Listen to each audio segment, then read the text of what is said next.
Je m'appelle Carter, j'ai 32 ans. Je suis architecte paysagiste, constructeur, et pendant la majeure partie de ma vie, j'ai été le paillasson de la famille. Mais récemment, ma mère a falsifié ma signature pour vendre ma maison construite sur mesure pendant que j'étais en vacances afin de payer les dettes de jeu de mon frère. Avant de vous raconter comment je les ai regardés tomber droit dans un piège fédéral qui les a laissés sans absolument rien, je veux savoir d'où vous me regardez. Dites-le moi dans les commentaires. Êtes-vous de l'équipe « La famille d'abord » ou de l'équipe « Brûler les ponts » ?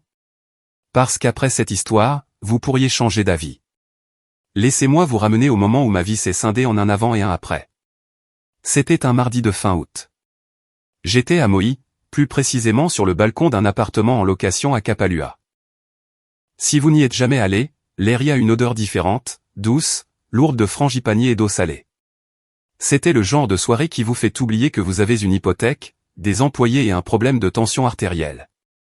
J'étais assis sur une chaise en osier, sirotant un métail qui n'était plus qu'un verre de glace fondue. J'avais un livre ouvert sur mes genoux, un thriller sur un espion. Mais je ne lisais pas. Je fixais juste l'horizon, regardant le soleil plonger sous le Pacifique. Le ciel se teintait de nuances de violet violent et d'orange brûlé.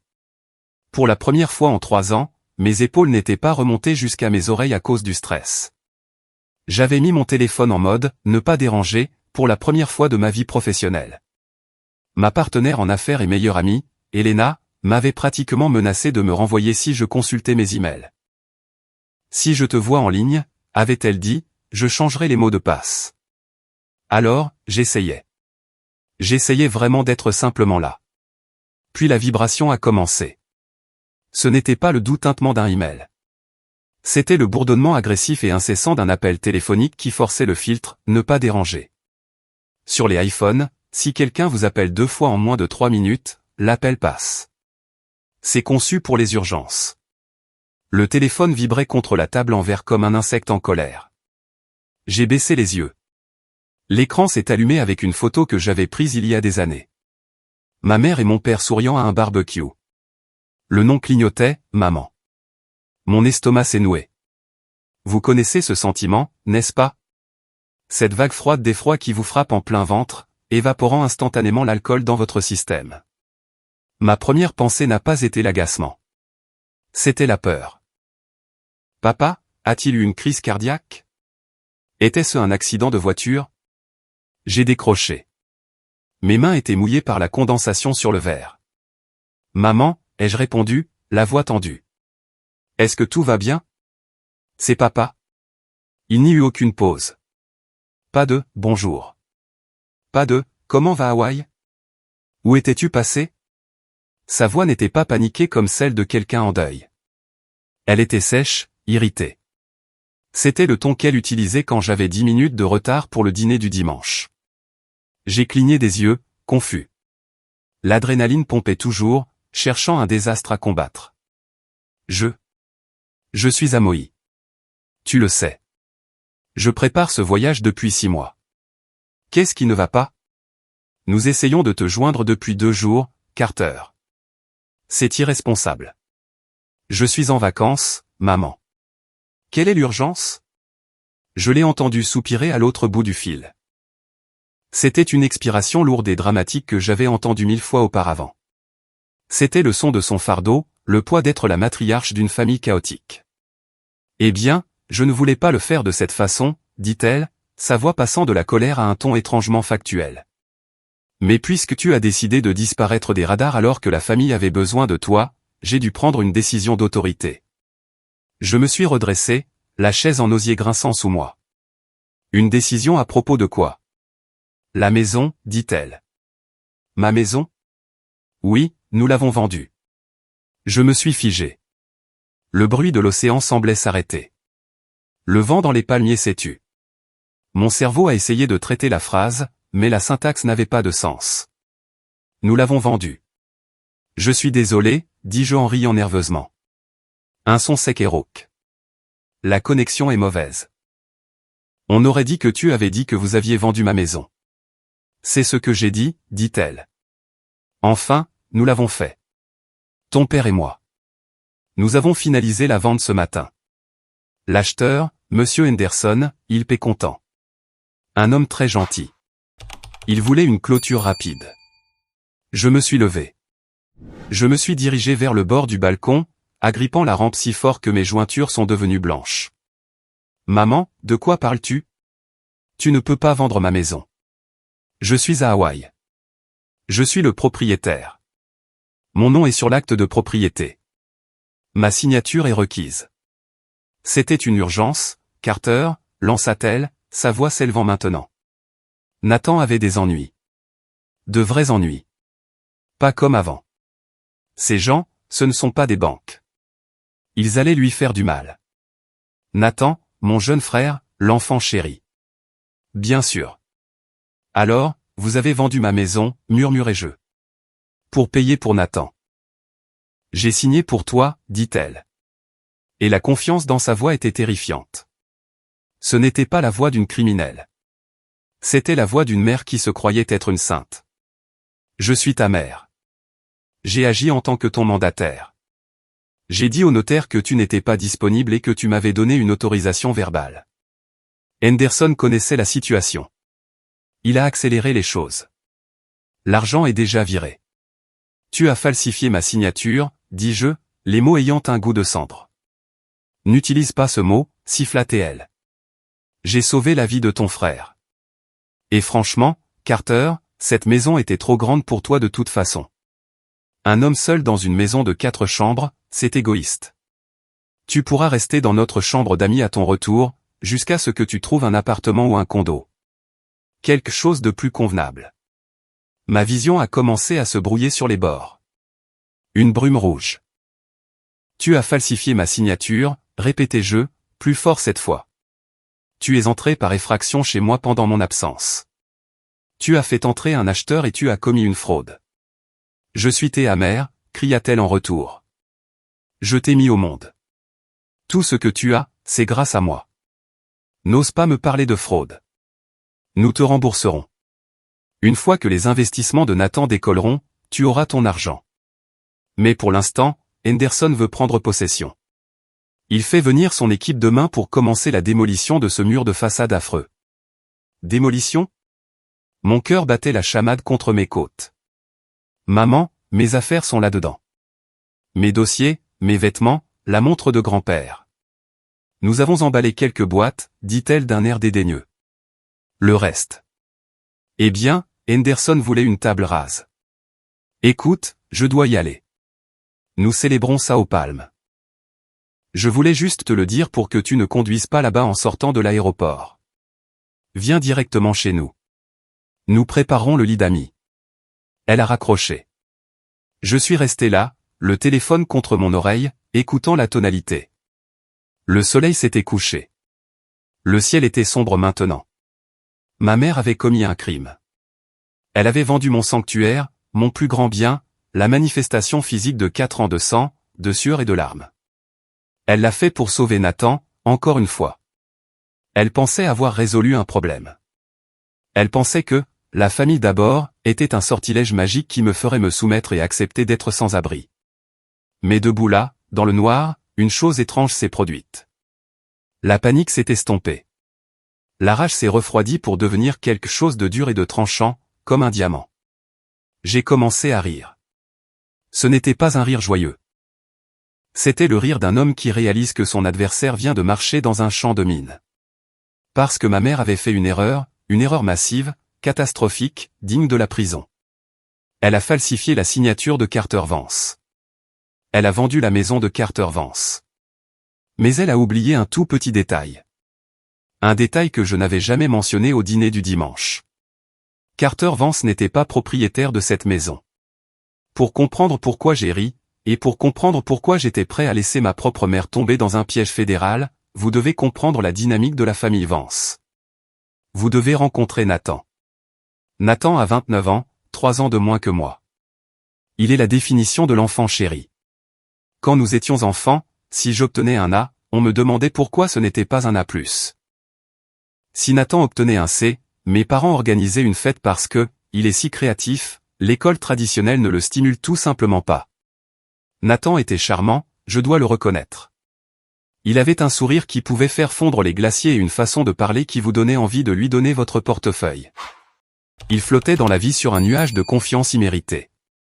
Moi, j'étais le bosseur, le réparateur, celui qui tondait la pelouse sans qu'on le lui demande, celui qui se souvenait des anniversaires, celui qui est devenu architecte paysagiste, non pas parce que c'était glamour, mais parce que j'aimais construire des choses qui durent. 2 semaines avant le voyage à Mohi, les fissures dans la vie de Nathan commençaient à se montrer à nouveau. J'étais sur un chantier, un projet résidentiel haut de gamme dans les collines. Il faisait 35 degrés, humide, et j'étais jusqu'aux genoux dans une tranchée boueuse, me disputant avec un entrepreneur au sujet des tuyaux de drainage. Mes bottes étaient couvertes d'argile. Ma chemise était trempée de sueur. J'étais épuisé. Puis une BMW X5 blanche flambant neuve s'est garée sur l'allée de gravier. Nathan en est sorti. Il portait un costume en lin blanc, des mocassins sans chaussettes et des lunettes de soleil qui coûtaient plus cher que ma première voiture. Il avait l'air de descendre d'un yacht. « Carter, mon pote », cria-t-il, enjambant prudemment le ruban de sécurité pour ne pas érafler ses chaussures. « Tu as une sale gueule, frérot. » Je n'ai pas levé les yeux. J'ai continué à creuser. Je travaille, Nathan. Contrairement à certains. Il a ri, ce rire facile et dédaigneux. Toujours l'abeille travailleuse. Écoute, j'ai besoin d'une faveur. Une petite chose. J'ai planté la pelle dans la terre. Non. Tu n'as même pas encore entendu. Il a pris son meilleur air de chien battu. J'ai besoin d'un pré-relais. Juste 5000. Du cash rapide. J'ai une piste sur une crypto-monnaie qui va exploser. C'est du sûr, Carter. Des rendements de 1000% garantis. Tu m'as demandé de l'argent pour le loyer le mois dernier, dis-je en essuyant la saleté de mon front. Tu conduis une BMW en leasing que tu ne peux pas te permettre, tu portes un costume que tu as probablement mis sur la carte de crédit de maman, et tu me demandes de l'argent pour parier sur des pièces d'internet. Son visage a changé instantanément. Le charme s'est évaporé, remplacé par le rictus pétulant d'un enfant à qui on a dit non. Ce n'est pas un pari, c'est un investissement, cracha-t-il. Tu es juste jaloux. Tu es jaloux parce que tu dois travailler comme un chien dans la boue et que je vais être millionnaire avant 30 ans sans lever le petit doigt. Je suis un visionnaire, Carter. Tu n'es qu'un travailleur manuel. Sors de mon chantier, Nathan, dis-je calmement. Il est parti en trombe, donnant un coup de pied dans un tas de gravier sur mon chemin en béton fraîchement coulé en sortant. Cette nuit-là, mon téléphone a explosé. Pas de Nathan, mais de maman. Ton frère essaie de s'améliorer. Pourquoi dois-tu être si égoïste? Il a besoin de soutien, pas de jugement. Tu as tellement de choses. Pourquoi ne peux-tu pas partager? Tu viens de décrocher ce gros contrat. C'était la cerise sur le gâteau. Maman surveillait mon succès, non pas pour le célébrer, mais pour calculer combien elle pouvait en extraire. Ça avait toujours été comme ça. Je me souviens quand j'avais 16 ans. J'avais économisé pendant 2 ans en emballant des courses pour acheter une Honda Civic d'occasion. C'était ma fierté et ma joie. Une nuit, alors que j'étudiais pour mes examens d'entrée à l'université, Nathan, alors âgé de 13 ans, a volé les clés. Il l'a prise pour une virée et l'a enroulée autour d'un poteau téléphonique à 3 rues de là. Je me souviens des gyrophares. Je me souviens avoir couru dans la rue en chaussettes. Nathan pleurait, assis sur le trottoir, indemne mais terrifié. Mes parents étaient là. Quand le policier s'est approché, ma mère m'a attrapé le bras. Sa poigne était de fer.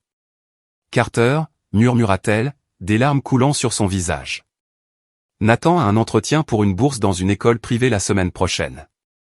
Une accusation de conduite imprudente. Ça ruinera son avenir. Ce n'est qu'un bébé. Il ne savait pas, il a volé ma voiture, maman, ai-je crié. S'il te plaît, a-t-elle supplié. Tu n'as rien d'important de prévu. Tu es en sécurité. Tu es un bon garçon. Prends les points. Dis-leur que tu conduisais. Fais-le pour la famille. Et je l'ai fait. Comme un idiot. Je l'ai fait. J'ai dit aux flics que j'avais fait une embardée pour éviter un chien. J'ai pris l'amende. Mes tarifs d'assurance ont grimpé en flèche. J'ai passé les 2 années suivantes à aller à l'école à pied parce que la voiture était une épave et qu'ils ont refusé de m'aider à en acheter une nouvelle. Nous devons payer le psy de Nathan, avait dit papa en haussant les épaules. Il est traumatisé par l'accident. L'argent est serré. C'était le schéma. Je construisais, il détruisait. Je gagnais, il dépensait. J'endossais la faute, il s'attribuait le mérite. Mais il y a 4 ans, j'ai pris une décision qui a brisé le schéma. Je ne leur ai simplement pas dit. J'ai acheté l'ancienne propriété Miller au 420 Oak Street. C'était une ruine. Termites, dégâts des eaux, un toit qui était plus de la mousse que des bardeaux. Personne n'en voulait. Je l'ai acheté pour une bouchée de pain. Et pendant 4 ans, chaque week-end, chaque jour férié, chaque dollar disponible est allé dans cette maison. Je n'ai pas engagé une grande équipe. Je l'ai fait moi-même. J'ai appris la plomberie. J'ai appris l'électricité. Je l'ai mise à nu jusqu'au montant et je l'ai reconstruite. J'ai transformé une carcasse en décomposition en un chef-d'œuvre moderne du milieu du siècle. Elle a été estimée à 1,2 million de dollars juste avant mon départ pour Maui. Mes parents l'ont visité exactement 2 fois. Les 2 fois, ils l'ont critiqué. Pourquoi n'y a-t-il pas de piscine? La cuisine est trop grise. Tu aurais dû construire une suite d'invités pour Nathan au sous-sol. Ils ont vu la valeur, cependant. Ils ont vu le capital. Ils ont vu une tirelire attendant d'être brisée. Ce qu'ils n'ont pas vu, c'était les papiers. Parlons de ces papiers. Parlons de la seule personne dans ma vie qui m'a vraiment soutenu. Elena. Elena n'est pas ma petite amie. C'est ma partenaire en affaires. Et plus important encore, une avocate en immobilier redoutable. Nous nous sommes rencontrés à l'université.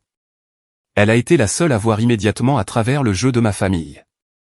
Quand je m'apprêtais à finaliser l'achat de la maison il y a 4 ans, Elena m'a assis dans un bar miteux. Nous mangions des cacahuètes grasses et buvions de la bière bon marché. Carter, dit-elle en tapotant son stylo sur la table. Elle avait l'air sérieuse. J'ai vu comment ta famille fonctionne. J'ai vu comment ils t'ont culpabilisé pour payer l'idée d'entreprise de ton père l'année dernière. C'était un prêt, ai-je marmonné. C'était un don, a-t-elle corrigé. Voici la réalité. Si tu achètes cette maison à ton nom, ils viendront la chercher. Si tu te fais renverser par un bus demain, qui hérite? Tes parents. Et puis Nathan l'obtient. J'ai froncé les sourcils. Je ne prévois pas de me faire renverser par un bus. Ou, a-t-elle continué, Nathan a des ennuis. Il pleure auprès de maman. Maman pleure auprès de toi. Il te presse de prendre une ligne de crédit sur valeur domiciliaire. Et parce que tu as un besoin pathologique d'être le sauveur, tu le feras. Je voulais argumenter, mais je savais qu'elle avait raison. Alors, qu'est-ce que je fais? Nous créons une SARL, a dit Elena. Une société à responsabilité limitée. La société achète la maison. Tu loues la maison à la société. Tu possèdes la société, mais sur le papier, la maison appartient à une entité juridique distincte. Ça a l'air compliqué, ai-je dit. C'est une protection, a-t-elle dit fermement. Et nous en faisons une SARL à plusieurs associés. Je détiendrai 1% en tant que partenaire silencieuse. De cette façon, tu ne peux pas vendre la maison, la refinancer ou faire quoi que ce soit d'important sans la signature de tous les membres. Ça t'empêche de faire des bêtises quand ta mère se met à pleurer. Alors, nous l'avons fait.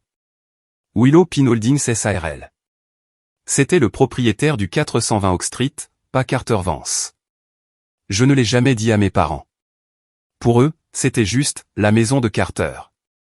Ils ne comprenaient pas les structures d'entreprise. Ils ne savaient pas ce qu'était un pacte d'associés.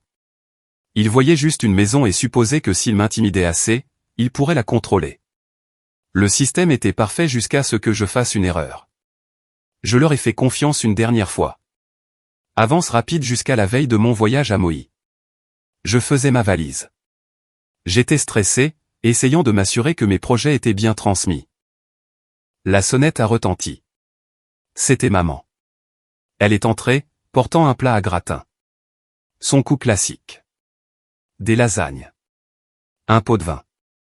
Carter, mon chéri, dit-elle, planant près de la porte pendant que je fermais ma valise. Ça sent tellement l'homme ici. Tu as vraiment besoin d'une touche féminine. Merci pour les lasagnes, maman, dis-je en essayant de la faire sortir. Je dois prendre un Uber dans 1 heure. D'accord, d'accord, dit-elle. Elle s'attarda. Ses yeux parcouraient la pièce, scannant mes meubles, mes appareils électroniques. Alors, puisque tu seras parti pendant 10 jours, peut-être me laisser une clé? J'ai hésité. Mon instinct hurlait. Non. Mes alarmes internes sonnaient. Pourquoi, ai-je demandé. En cas d'urgence. Elle avait l'air offensée. Et si une canalisation éclate? Et si les plantes ont besoin d'eau? Tu as ces figuiers lire si chers. J'ai un système d'irrigation programmé, maman. Et un système de sécurité. Ne sois pas paranoïaque. Elle a ri, touchant mon bras. Sa main était chaude, maternelle. Je suis ta mère. Je veux juste vérifier les choses. M'assurer que tout est en sécurité. Peut-être que je ferai même la poussière pour toi. Je l'ai regardée. Elle avait l'air sincère. Pendant une seconde, j'ai voulu croire qu'elle se souciait réellement de ma maison, pas seulement comme d'un bien, mais comme de ma maison. J'étais fatigué. J'avais désespérément besoin d'une pause. Et au fond de moi, une partie stupide de moi voulait encore son approbation. D'accord, dis-je. Je suis allé au comptoir de la cuisine. J'ai pris la clé de rechange du crochet. Seulement pour les urgences, dis-je en la regardant dans les yeux. Ne laisse pas Nathan entrer ici. Il organise des fêtes. Je suis sérieux, maman. Bien sûr que non. Elle a serré la clé contre sa poitrine. Je promets. Juste pour vérifier le courrier et arroser les plantes. Je lui ai tendu la clé. Elle me semblait lourde dans ma main, comme si je lui tendais une arme chargée. Passe un excellent voyage, mon chéri, dit-elle. Elle ne m'a pas serré dans ses bras. Elle a juste regardé la clé dans sa main avec un étrange petit sourire. Si j'avais su ce qui se passait en coulisses, j'aurais avalé cette clé.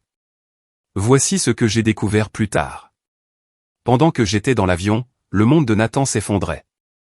Sa dette n'était pas de 5 000 $ comme il me l'avait demandé. C'était 214 000 $. Il avait emprunté de l'argent à un usurier pour faire du trading de crypto-monnaie avec effet de levier. Il a tout perdu en 48 heures. L'usurier lui a donné une date limite. Payez d'ici mercredi ou nous commençons à briser des os. Ils étaient désespérés. Ils avaient besoin d'un paiement massif rapidement. Ils ont regardé ma maison. Ils savaient que j'étais parti pour 10 jours. Ils savaient que j'avais activé le mode « Ne pas déranger ». Ils ont trouvé un acheteur, Henderson, un promoteur local véreux que j'avais surclassé pour la propriété il y a 4 ans. Henderson me détestait. Il avait toujours voulu le terrain pour le subdiviser en 2 lots plus petits. Henderson leur a offert 85 000 $ en espèces. Or, ma maison valait 1,2 million de $. Mais quand vous avez besoin de blanchir une maison volée en 48 heures, vous acceptez une réduction. Voici la partie la plus folle. La falsification. Ma mère ne s'est pas contentée de griffonner mon nom. Elle s'est entraînée. Nous avons trouvé des bloc-notes juridiques plus tard dans sa poubelle. Page après page, elle s'entraînait à écrire « Carter Vance ». Elle a utilisé la clé de rechange pour laisser Henderson entrer pour une visite. Elle lui a dit que j'étais coincé en Asie pour affaires et que j'avais besoin de liquider des actifs immédiatement. Elle a trouvé un notaire qui était le copain de beuverie de Henderson, un gars prêt à tamponner un document sans la présence du signataire pour un pot de vin de 500 $. Ils ont exécuté un acte de renonciation. Cédant, Carter Vance.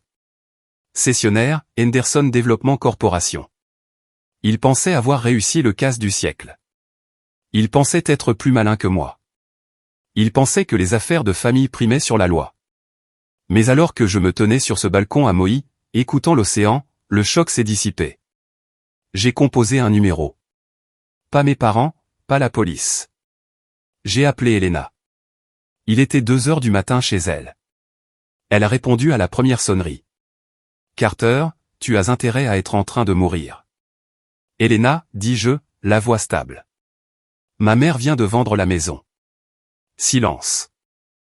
Puis le bruit de draps qui se froissent. Répète ça. Elle a falsifié ma signature. Elle a vendu la maison à Henderson. Ils ont finalisé aujourd'hui. J'ai entendu le son distinct d'un briquet qui s'allume. Elena fumait quand elle préparait une guerre. Elle a vendu une propriété appartenant à Willow Pin Holdings en utilisant une signature personnelle, a demandé Elena. Oui. Elena a expiré une longue bouffée de fumée. Oh, Carter. Elle n'a pas vendu une maison. Elle vient de s'acheter un aller simple pour une prison fédérale. Quand peux-tu rentrer? Je réserve le vol de nuit maintenant. Bien, dit-elle. Ne les appelle pas. Ne les préviens pas, laisse-les creuser le trou un peu plus profond. Je te retrouve au bureau. Les vacances étaient terminées. La guerre avait commencé. J'ai pris un vol de nuit pour rentrer. Siège 24B sur United Airlines. Je n'ai pas dormi. Impossible. Chaque fois que je fermais les yeux, je voyais le visage de ma mère, souriant de ce sourire crispé et justifié qu'elle arborait quand elle pensait sauver la famille. J'ai passé 6 heures à fixer le tissu sombre du siège devant moi, alimentant ma colère. J'en avais besoin. La colère est un carburant. La tristesse n'est qu'une pause, et j'avais besoin d'avancer vite. J'ai atterri à 6 heures du matin. Le lever du soleil était gris et morne, un contraste saisissant avec le coucher de soleil de Moïse que j'avais laissé derrière moi. Mon téléphone avait vibré par intermittence. Des messages vocaux de mon père, à la voix faible et pleine d'excuses. Des textos de Nathan se vantant, curieusement, et des menaces du contremaître de Henderson me disant de ramasser mes déchets. J'ai pris un Uber directement de l'aéroport au 420 Oak Street. Le chauffeur était un type bavard nommé Dave. De retour à la maison, hein, demanda-t-il en regardant ma valise dans le rétroviseur. Quelque chose comme ça, ai-je marmonné. Quand la voiture a tourné dans Oak Street, mon souffle s'est coupé, mon cœur battait contre mes côtes comme un oiseau piégé. J'ai d'abord vu la benne. C'était un énorme conteneur en métal rouillé, occupant toute la largeur de mon allée, et dépassant du haut comme un cadavre dans une zone de guerre se trouvait le bras en cuir de mon canapé. Mon canapé danois vintage du milieu du siècle que j'avais passé 6 mois à restaurer. Ouah, dit Dave en ralentissant. On dirait que vous faites de grosses rénovations. Arrêtez la voiture, dis-je. Je suis sorti avant que la voiture ne s'arrête complètement. L'air sentait la sueur, le gazole et le placo humide. J'ai remonté l'allée. Mes jambes me semblaient lourdes, comme si je marchais sous l'eau. Il y avait des camions garés sur la pelouse. Ma pelouse, le gazon zoysia que j'avais cultivé à la main, aéré et fertilisé pendant 3 ans, était retourné en profondes ornières boueuses par les pneus d'un pick-up lourd. Je suis passé devant la benne. J'ai regardé à l'intérieur. C'était un cimetière de ma vie. Mes livres, mes vêtements fourrés dans des sacs poubelles noirs qui s'étaient éventrés, déversant mes chemises sur du marc de café et de la poussière de placo. L'horloge de mon grand-père, cassée en 2. Je suis monté sur le porche. La porte d'entrée, en acajou massif commandé sur mesure, était ouverte. La serrure n'avait pas seulement été crochetée. Elle avait été percée. Un trou béant restait là où se trouvait le pêne dormant. À l'intérieur, de la musique rock jouait à fond. J'ai franchi le seuil. Mon salon avait disparu. Le mur séparant la cuisine et le salon, un mur porteur que j'avais soigneusement renforcé, était attaqué. 2 types avec des masses le frappaient. La poussière flottait dans l'air comme du brouillard. Accent aigu, ai-je crié. Ma voix était rauque, craquant à cause de l'air sec de l'avion et du poids de la rage. Les coups de masse n'ont pas cessé. Ils ne pouvaient pas m'entendre par-dessus la musique. Je me suis dirigé vers la radio posée sur mon îlot de cuisine et j'ai arraché le cordon du mur. Le silence qui a suivi était assourdissant. Les 2 ouvriers se sont retournés. L'un d'eux, un type avec une barbe épaisse couverte de poussière blanche, s'est essuyé le front. « C'est quoi ce bordel, mon pote ? Le chantier est fermé au public. »« J'habite ici, dis-je, la voix tremblante. »« Arrêtez ce que vous faites immédiatement. »« Vance ?» Je me suis retourné pour voir un homme sortir de ce qui était autrefois mon bureau. C'était Henderson. Il portait un polo trop serré sur son ventre, tenant une tasse Starbucks. Il ressemblait à tous les stéréotypes de promoteurs véreux réunis en un seul. Eh bien, ricana Henderson en prenant une gorgée de son café. Le fils prodigue est de retour. Vous êtes en violation de propriété, Vance. Fais sortir ton équipe de ma maison, Henderson, dis-je. J'ai serré les poings pour les empêcher de trembler. Ma maison, corrigea-t-il en s'approchant. Il a envahi mon espace personnel, sentant le parfum cher et le café rassis. Il a sorti un papier plié de sa poche arrière. L'acte est enregistré. L'argent est viré. J'ai eu les clés de votre charmante mère. Elle m'a fait une super visite, au fait. Elle a dit que le travail structurel que vous avez fait était amateur. On démolit tout. Concept ouvert.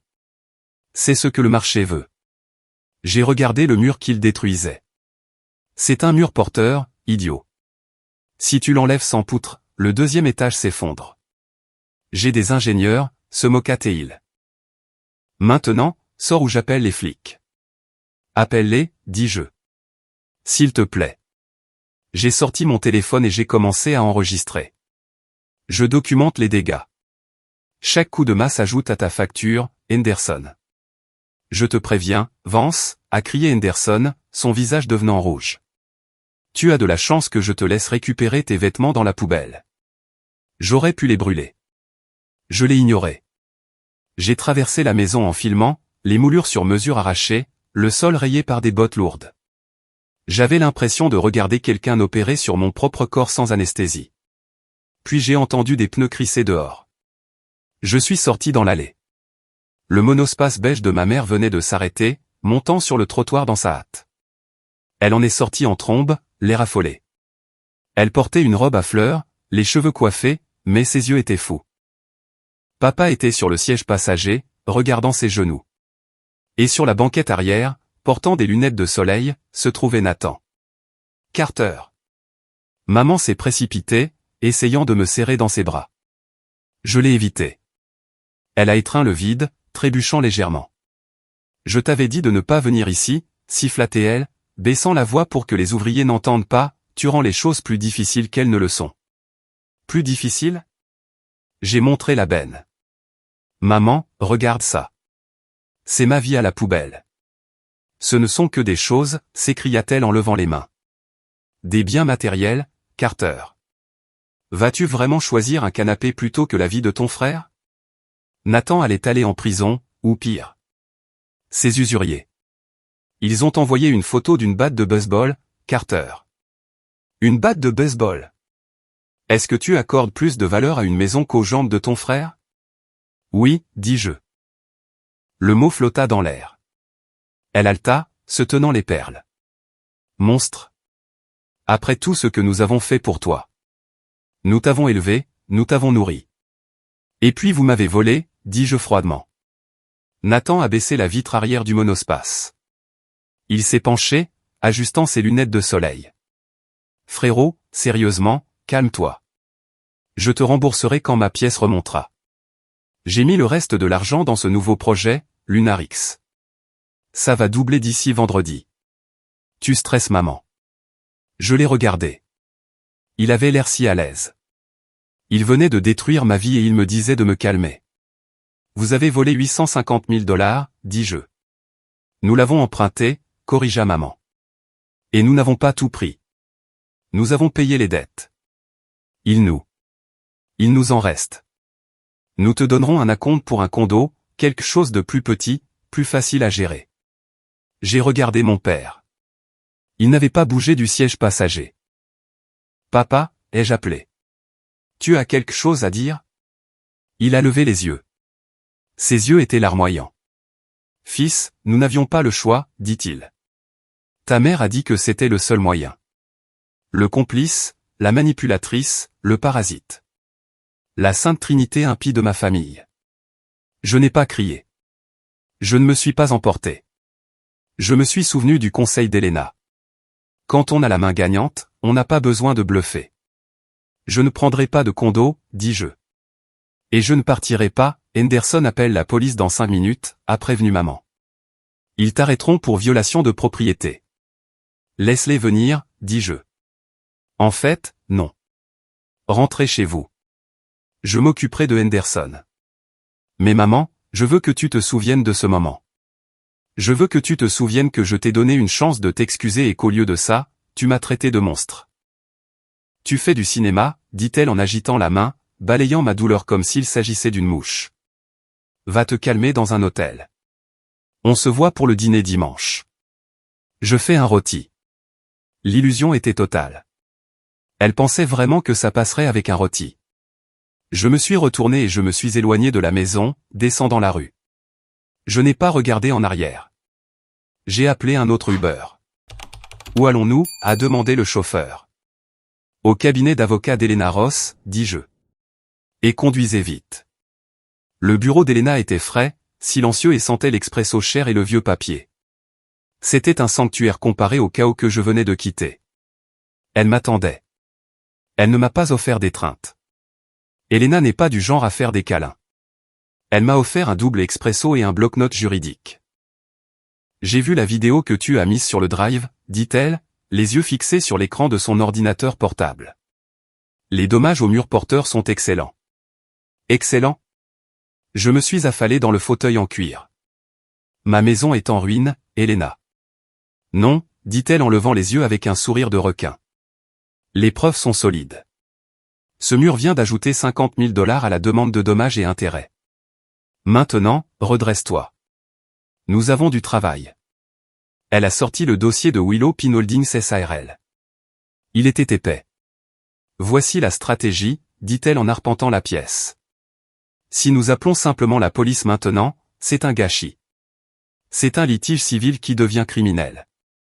Henderson prétendra qu'il a acheté de bonne foi. Ta mère prétendra qu'elle avait un mandat verbal. Ça traînera pendant des années. Alors, qu'est-ce qu'on fait? Nous les piégeons, dit-elle. Nous avons besoin qu'ils admettent officiellement ce qu'ils ont fait exactement. Nous avons besoin que Henderson admette qu'il n'a pas fait de recherche de titre de propriété. Nous avons besoin que ta mère admette qu'elle a signé ton nom sans procuration écrite. Comment? Nous les invitons à une cérémonie de clôture, dit Elena. Nous leur disons que tu t'es calmé. Que tu veux signer les dernières renonciations d'occupation pour que Henderson puisse obtenir ses permis. Nous flattons leur ego. Nous les laissons penser qu'ils ont gagné. 2 jours plus tard, le piège était tendu. Nous avons loué une salle de conférence à l'hôtel Hilton local. Terrain neutre. Nous leur avons dit que c'était pour finaliser la transition à l'amiable. Ils sont tous venus. Bien sûr qu'ils sont venus. Ils sentaient la victoire. Maman est entrée la première, vêtue de ses habits du dimanche. Un tailleur bleu poudré qui lui donnait l'air d'une grand-mère innocente. Papa est entré en traînant les pieds derrière elle. Nathan est entré en se pavanant et j'ai immédiatement remarqué qu'il portait une nouvelle montre, une Rolex submarinée. C'était une montre à 15 000 $ au poignet d'un type qui était fauché il y a 3 jours. Henderson est arrivé en dernier. Il a amené son avocat, un type en sueur et nerveux nommé Mickey, qui avait l'air de courir après les ambulances pour gagner sa vie. Content que tu aies retrouvé la raison, Vance, a claironné Henderson en jetant ses clés sur la table. Mon équipe de démolition a presque fini le premier étage. Nous sommes prêts à monter la charpente d'ici lundi. Mon estomac s'est retourné. Démoli. Ma maison était démolie. Je me suis assis au bout de la table, silencieux. Elena s'est assise à côté de moi, sa posture parfaite, son visage impassible. Finissons, a dit Mickey en ouvrant sa mallette.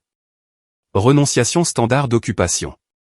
Monsieur Vance accepte d'avoir quitté les lieux et ne revendique aucun bien personnel laissé derrière.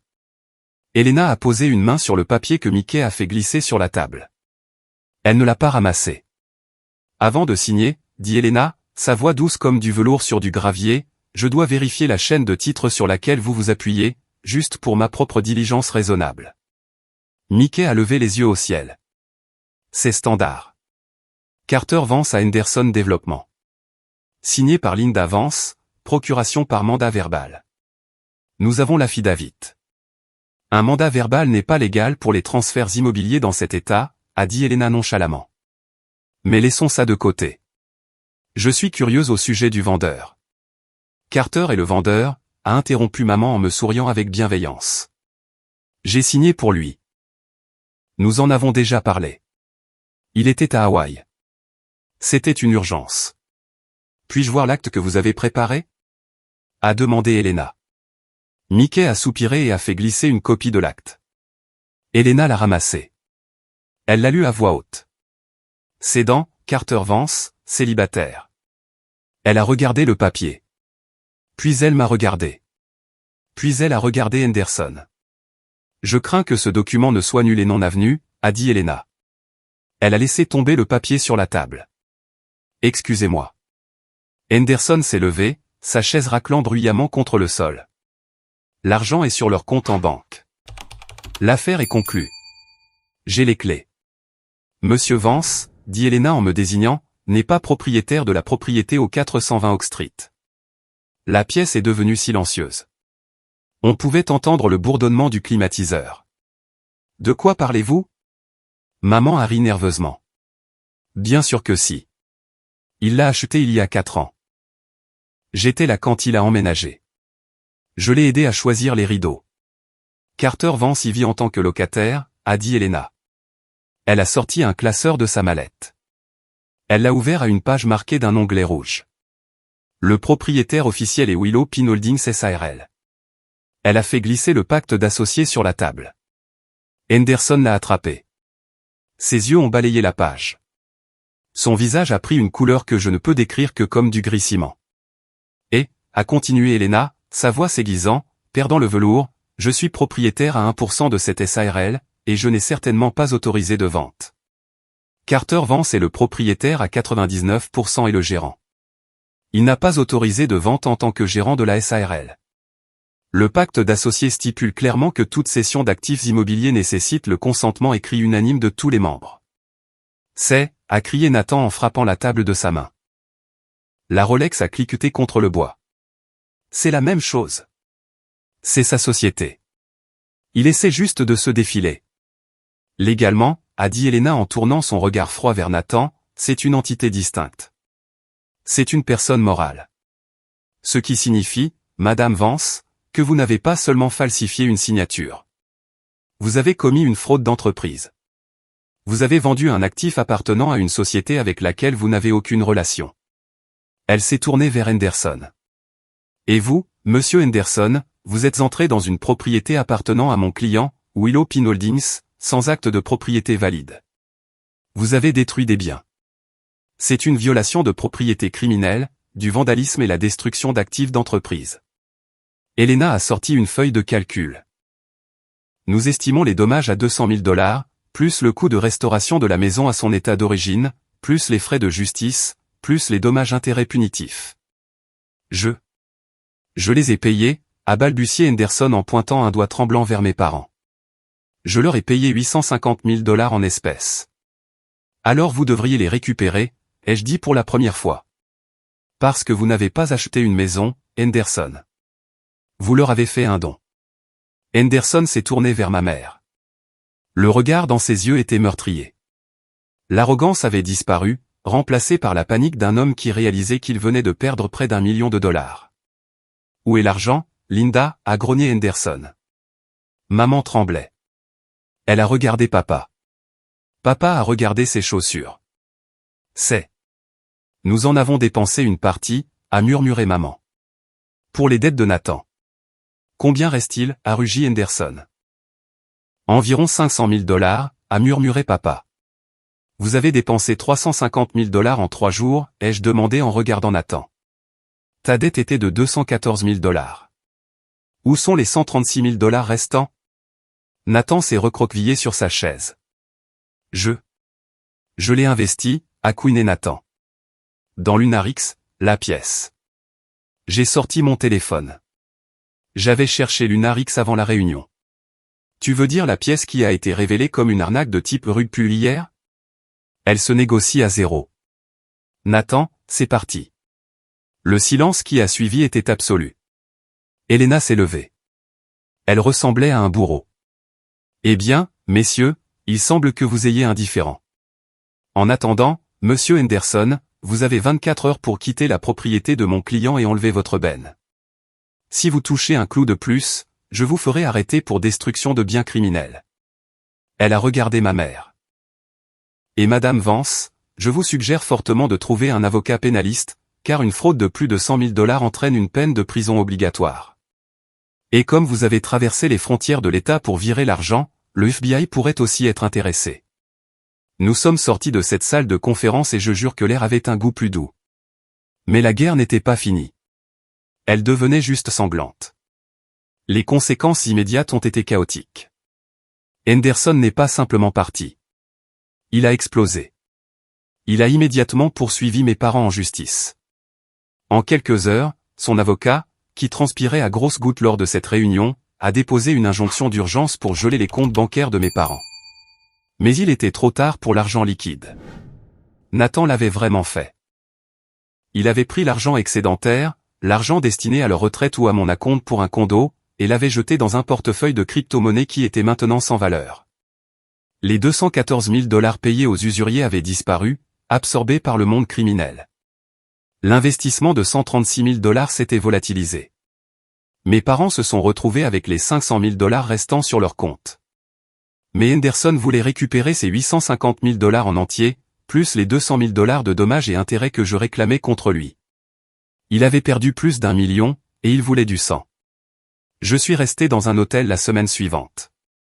J'allais travailler tous les jours, essayant de sauver mon entreprise et de garder mon esprit occupé. Mon téléphone était silencieux. Maman n'a pas appelé. Je suppose que son nouvel avocat lui a dit de ne pas le faire. Mais le silence était pire que les cris. Il me donnait le temps de réfléchir. J'ai pensé aux fois où maman m'avait fait payer les erreurs de Nathan. L'accident de voiture. La fois où il a volé de l'argent dans le portefeuille de papa et qu'ils m'ont blâmé. Le bourdonnement constant d'être le plan de secours pendant que Nathan était la star. J'étais assis au bar de l'hôtel un jeudi soir quand ma tante Sarah est entrée. Sarah est la sœur cadette de ma mère. C'est le mouton noir parce qu'elle conduit une Harley et ne s'est jamais mariée. Nous ne nous étions pas parlé depuis des années parce que maman l'avait interdit. Carter, dit-elle en se glissant dans la banquette en face de moi. Elle avait l'air fatiguée. Elle a commandé un whisky sec. Sarah, dis-je, est-ce qu'elle t'a envoyé? Non, dit Sarah. Elle a sorti une enveloppe Kraft de sa veste en cuir. Je suis venu parce qu'elle ment à tout le monde. Elle appelle toute la famille élargie, Carter. Elle leur dit que tu l'as piégée. Elle leur dit que tu essaies de mettre ta propre mère en prison pour un malentendu. Ce n'était pas un malentendu, dis-je. Elle a vendu ma maison. Je sais, dit Sarah. Et je sais qu'elle l'avait prévu. Elle a fait glisser l'enveloppe sur la table. Lis ça. Je l'ai ouverte. C'était une impression de capture d'écran. Une discussion de groupe nommée Vance Family Corp, dont je ne faisais évidemment pas partie. Les textos dataient de 3 mois. Maman, Carter est si égoïste avec cette grande maison. C'est dégoûtant. Il n'utilise même pas les chambres d'amis. Nathan, je pourrais la vendre pour 1 million facilement. Il ne connaît même pas le marché. Papa, si les choses tournent mal, on le fait signer. Il fait toujours ce qu'on lui dit. Il est faible. Maman, je travaille sur Henderson. Il est intéressé. Si Carter part en voyage en août, nous pourrons bouger à ce moment-là. J'ai lu les textos 2 fois. Il est faible. Il fait toujours ce qu'on lui dit. Mon sang s'est glacé. Ce n'était pas une décision désespérée de dernière minute pour sauver Nathan des usuriers. C'était prémédité. La dette de l'usurier était réelle, oui, mais ils considéraient ma maison comme leur tirelire personnel depuis des mois. Ils attendaient juste le bon moment pour la casser. Pourquoi me montres-tu ça, ai-je demandé, la voix tremblante. Parce qu'ils vont essayer de te culpabiliser pour que tu retires les accusations, a dit Sarah. Ils vont jouer la carte du « nous avons paniqué ». Je voulais que tu saches que ce n'était pas de la panique. C'était un plan. J'ai regardé Sarah. Merci. Ne me remercie pas, dit-elle en finissant son whisky. Ne les laisse simplement pas gagner. Tu as été le paillasson pendant 32 ans, Carter. Redresse-toi. Cette nuit-là, j'ai appelé Elena. Dépose la plainte à la police, dis-je. Tu es sûr, demanda Elena. Sa voix était douce. Une fois que nous aurons déposé des accusations criminelles pour la falsification et la fraude, il n'y aura pas de retour en arrière. Ta mère sera arrêtée. Ce sera public. Elle l'a planifié, Elena. Pendant des mois. Elle n'a pas seulement paniqué. Elle a conspiré. D'accord, dit Elena. Je la dépose maintenant. L'arrestation a eu lieu le lendemain matin. Mes voisins, ceux qui n'avaient pas déménagé, m'en ont parlé. Une voiture de police s'est arrêtée devant la maison de mes parents. 2 officiers se sont dirigés vers la porte. Maman a été sortie menottée. Elle pleurait, criant que c'était une erreur, que son fils allait arranger ça.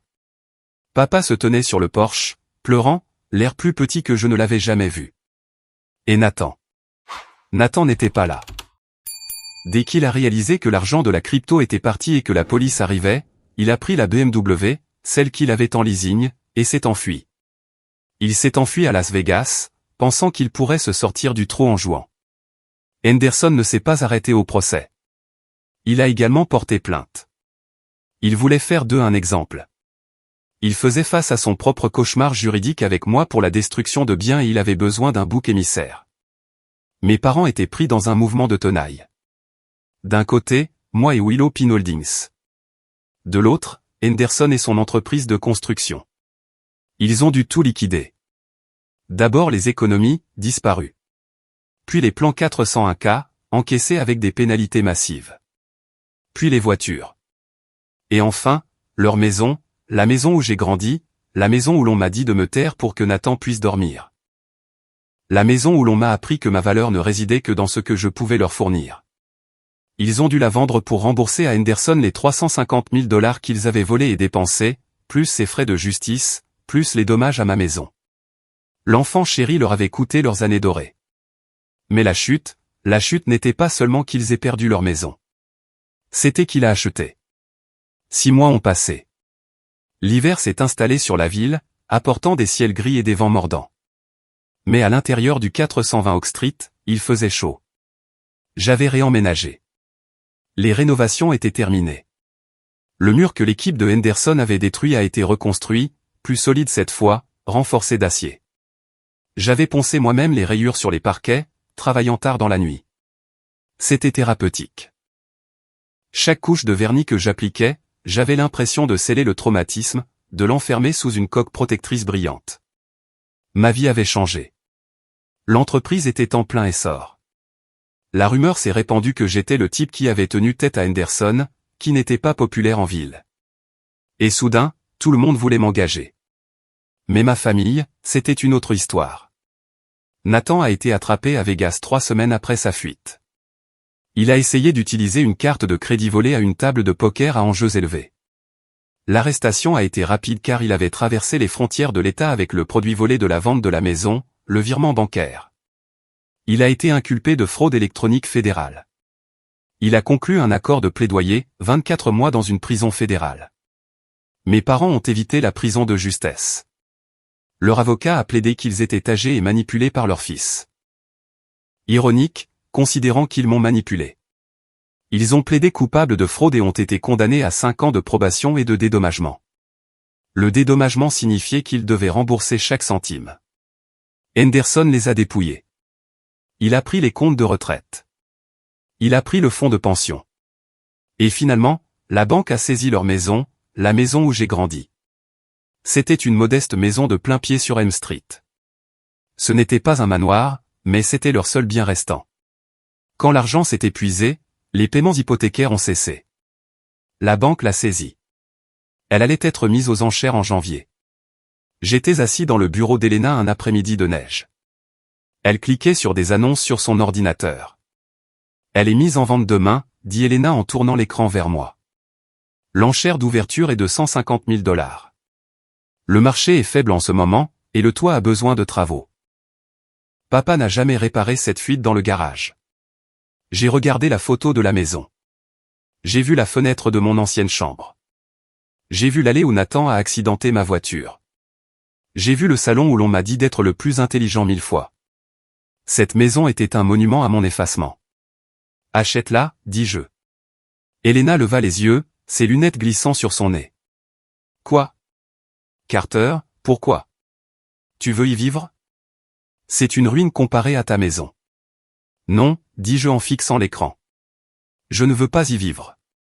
Je veux la posséder. Utilise la SARL. Carter, a-t-elle prévenu, ça semble vindicatif. Tu as gagné. Tu as ta maison. Ils n'ont rien. Pourquoi faire ça? Parce que, dis-je en me penchant en avant, ils n'ont nulle part où aller.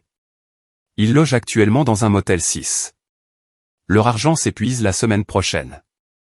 Après ça, ils sont sans abri. Alors, tu veux les sauver, se moqua Elena. Après tout ça? Non. J'ai souri. Ce n'était pas un sourire chaleureux. Je ne les sauve pas. Je fais une transaction commerciale. C'est une bonne propriété locative, bon district scolaire, et il se trouve que je connais des locataires qui sont désespérés. Elena m'a regardé fixement pendant un long moment. Puis elle a lentement souri. Tu es terrifiant, Carter Vance. J'ai appris des meilleurs, ai-je dit. Nous avons acheté la maison le lendemain. Nous l'avons eue pour une bouchée de pain parce que personne d'autre ne voulait s'occuper des dégâts des eaux. Une semaine plus tard, je me suis rendu au motel 6 sur l'autoroute. C'était un endroit sinistre. Les camions passaient en grondant. Le parking était plein de nids de poules. J'ai frappé à la chambre 114.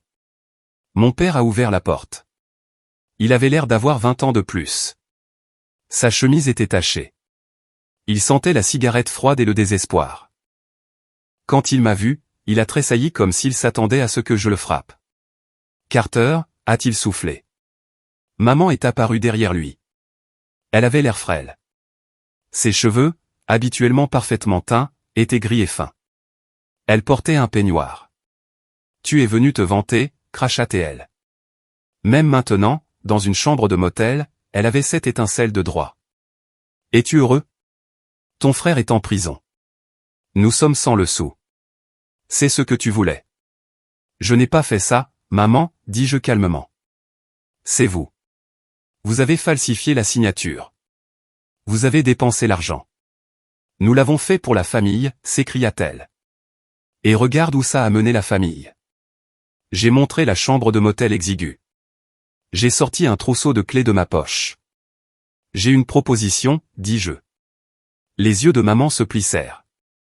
Qu'est-ce que c'est? J'ai racheté votre maison à la banque, dis-je. Son visage se transforma. L'espoir, un espoir vif et désespéré, a inondé ses yeux. Oh, Carter. Oh, Dieu merci. Je le savais. Je savais que tu ne nous laisserais pas à la rue. Tu nous la rends. Elle a tendu la main vers les clés. Sa main tremblait. J'ai retiré ma main. Non, dis-je. Je ne vous la donne pas, sa main s'est figée en l'air. Quoi? Je vous la loue, dis-je. Le silence dans la pièce était lourd. Louer, a murmuré papa. Oui, dis-je. Au tarif des logements sociaux. C'est abordable. C'est mieux que ce motel. Mais vous signerez un bail. Vous paierez le loyer chaque mois, le premier. Si vous êtes en retard, vous serez expulsé. Tu ne peux pas faire payer un loyer à tes propres parents, a hurlé maman. Nous possédons cette maison. Nous y avons vécu pendant 30 ans. Vous la possédiez, ai-je corrigé. Maintenant, Willow Pin Holdings la possède. Et je suis le propriétaire. J'ai levé un doigt. Une condition de plus. Une très importante. Quoi? A sifflé maman. Nathan, dis-je. Quand il sortira dans 2 ans, il n'est pas autorisé sur les lieux. Pas pour une nuit, pas pour un dîner. S'il met un pied sur la propriété, le bail est nul et vous êtes dehors immédiatement. C'est ton frère, a pleuré maman, les larmes coulant sur son visage. Il n'aura nulle part où aller. Il sera un criminel. On dirait bien un problème pour Nathan, dis-je. Ce sont les conditions. À prendre ou à laisser. Vous avez jusqu'à midi pour décider. J'ai posé les clés et le contrat de location sur la commode fragile du motel. Carter, s'il te plaît, a supplié papa. Ne nous fais pas choisir entre nos fils. Vous avez déjà choisi, dis-je doucement. Vous l'avez choisi à chaque fois pendant 30 ans. Maintenant, je me choisis, moi. Je me suis retourné et je suis sorti. Je n'ai pas claqué la porte. Je l'ai juste fermée fermement. Ils ont signé le bail. Alors, nous en sommes là. Je suis le propriétaire de la maison de mon enfance. Mes parents m'envoient un chèque de $1200 chaque mois. Il arrive le premier, sans faute. Parfois, il y a une note jointe, généralement de maman, me culpabilisant sur le fait que la maison est froide ou qu'ils se sentent seuls. J'encaisse les chèques. J'ignore les notes. Je ne les ai pas vus depuis ce jour au motel. Tante Sarah me dit qu'ils se plaignent de moi à quiconque veut bien les écouter. Ils disent aux voisins que je suis le fils ingrat qui a volé leur maison et mis son frère en prison. Ils se peignent en martyr. Je m'en fiche. Laissez-les parler. Je connais la vérité. Elena connaît la vérité. Les archives judiciaires connaissent la vérité. Nathan m'écrit des lettres de la prison fédérale. J'en ai reçu une la semaine dernière. Elle était écrite sur du papier juridique jaune. Il ne s'excusait pas. Il demandait de l'argent pour la cantine. Il a dit qu'il avait une idée d'entreprise pour sa sortie. Quelque chose à propos de robots de trading IA. J'ai brûlé la lettre dans ma cheminée. Regarder le papier se recroqueviller et se transformer en cendre a été le moment le plus satisfaisant de ma semaine. J'habite dans ma maison sur Oak Street. C'est calme maintenant. Les murs sont solides. L'acte de propriété est en sécurité dans le coffre-fort ignifuge de Willow Pin Holdings SARL. J'ai appris une dure leçon cette année-là. J'ai appris que la famille n'est pas définie par le sang. Le sang, c'est juste de la biologie. Le sang vous rend parent. La loyauté fait de vous une famille. J'ai trouvé ma vraie famille. Elena, qui s'est battue pour moi quand j'étais trop faible pour me battre pour moi-même. Sam, mon entrepreneur, qui m'a aidé à reconstruire les murs gratuitement les week-ends parce qu'il savait ce que je traversais. Tante Sarah, qui a rompu des décennies de silence pour me tendre la preuve irréfutable. Si vous écoutez ceci et que vous êtes le responsable dans votre famille, si vous êtes celui qui paie toujours la facture, celui qui répare toujours les dégâts, celui à qui on dit d'être le plus intelligent pendant que tout le monde peut se permettre d'être petit, arrêtez. Arrêtez simplement. Vérifiez vos serrures, vérifiez vos actes de propriété, et surtout, vérifiez vos limites. Parce que les personnes qui prétendent vous aimer le plus sont parfois celles qui tiennent le couteau derrière leur dos. Ils vous traiteront d'égoïste quand vous direz non. Ils vous traiteront de monstre quand vous vous protégerez. Laissez-les faire. Je préfère être un monstre avec une maison et ma dignité qu'un bon fils vivant dans une boîte en carton. Merci beaucoup d'avoir écouté mon histoire. Il n'a pas été facile de revivre ces moments, surtout la trahison des personnes qui étaient censées me protéger. Mais je l'ai partagé parce que je sais que je ne suis pas seul. J'espère que cette histoire vous a touché d'une manière ou d'une autre. Peut-être vous a-t-elle donné le courage de fixer une limite que vous aviez peur de fixer.